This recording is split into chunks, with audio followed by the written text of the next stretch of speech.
हरे कृष्णा। एक कनिष्ठ अधिकारी भक्त उत्तम अधिकारी का भक्त का स्थिति को नहीं समझ पाते और कनिष्ठ अधिकारी भक्त अपनी जैसा मान लेता है उत्तम अधिकारी की मध्यम अधिकारी भक्तों को। अपने अंदर में ये रहता है, ईगो रहता है। भले ही उत्तम अधिकारी भक्त अपने को कनिष्ठ अधिकारी मान लेता है, अपने हिसाब से कि मध्यम अधिकारी रूप में मान लेता है, अपने को उत्तम अधिकारी रूप में स्वीकार कभी नहीं करता, किंतु कनिष्ठ अधिकारी भक्त मान लेता है मैं उत्तम अधिकारी भक्त हो गया। उनके विचार में ऐसा आ जाता है, अपने को छोटा नहीं मानता है कि अपने को ऐसा दीनहीन हिसाब से नहीं रखता है। इसका कारण वो उनकी जो स्थिति है, कनिष्ठ अधिकारी का स्वभाव इस प्रकार होता है। स्वभाव रहता है भक्ति में इतना दृढ़ नहीं होना, शास्त्र से अनभिज्ञ होने के नाते, और इसका स्वभाव बन जाता है, अहंकार भी रहता है, अपने को मानना है, बड़ा वाली मानना, किंतु वो स्थिति में नहीं होता है। ये बात को श्रील प्रभुपाद उपदेशामृत में लिखे, अपने ग्रंथ में उपदेशामृत में कहे, अपने गुरु भाई वारी के ऊपर बताए। वो लोग कनिष्ठ अधिकारी स्तर में रहते, वो प्रभुपाद के साथ बराबर मान लेते थे। अब प्रभुपाद जी को कुछ आलोचना भी करते थे प्रभुपाद की बारी में, और टिप्पणी भी देते थे अपनी अपनी। कनिष्ठ अधिकारी हैं वो अपनी को प्रभुपाद जी के साथ में बराबर किए थे, प्रभुपाद जी बात को इंगित किए हैं।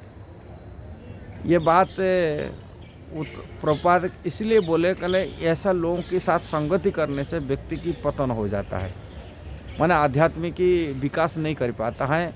और इसलिए प्रभुपाद मना करते थे, भले ही मेरा गुरु भाई है, उनसे आकर प्रवचन, क्लास, कथा आदि नहीं सुनना चाहिए। इस्कॉन भक्तों को उन्होंने उपदेश दिए थे। और प्रभुपाद बोले मैं जो दिया है, जो पुस्तक दिया वो पर्याप्त है भक्तों के लिए, भक्ति जीवन के लिए। इसलिए अपनी ग्रंथ को पढ़ने के लिए ज़्यादा जोर देते थे प्रभुपाद का। जो सिद्धांत बात प्रभुपाद बोल के रख दिए, मैं सिद्धांत, इससे परिपक्व सिद्धांत है, इससे बढ़कर नहीं है। और कनिष्ठ अधिकारी भक्तों से श्रवण कीर्तन करने से व्यक्ति प्रगति नहीं कर सकता।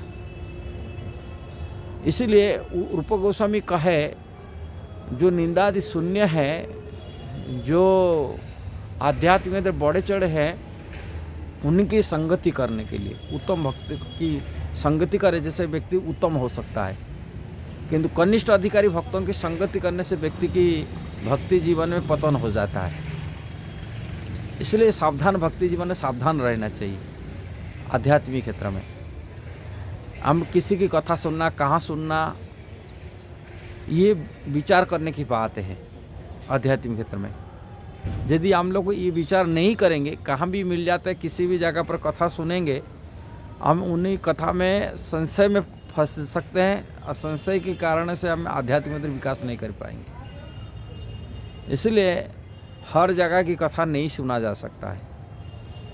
कहाँ भी किसी भी कथा से, वहाँ भले ही कृष्ण कथा है, किंतु शास्त्र में मना कर दिया गया। जैसे ही मायावादी कथा बिल्कुल तो नहीं सुनना चाहिए, अवैष्णव कथा बिल्कुल नहीं सुनना चाहिए, भले ही से हरी कथा क्यों ना कहे, इसे मना करा जाता है।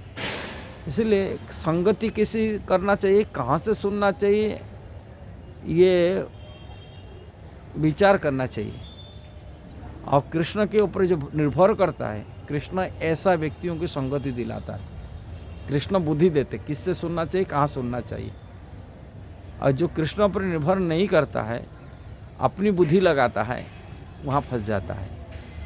और कृष्ण उनको प्रेरणा देते, बुद्धि देना वाले। इसलिए कृष्ण मत स्मृति ज्ञान अपहरण से, कृष्ण कहे मेरा से स्मृति और मेरे पे विस्मृति आता है, मैं ही ज्ञान देता हूँ। इसलिए कृष्ण के शरणापन्न रह कर के, कृष्ण के आश्रित होकर कि कैसा आध्यात्मिक में हमें प्रगति करना है, आत्मकल्याण कैसा करना है, वो कृष्ण वो मार्ग दिखाएंगे। और कृष्ण को छोड़कर यदि अपनी बुद्धि लगा दिया, व्यक्ति फंस जाता है। इसलिए सावधान रहना चाहिए भक्ति जीवन में।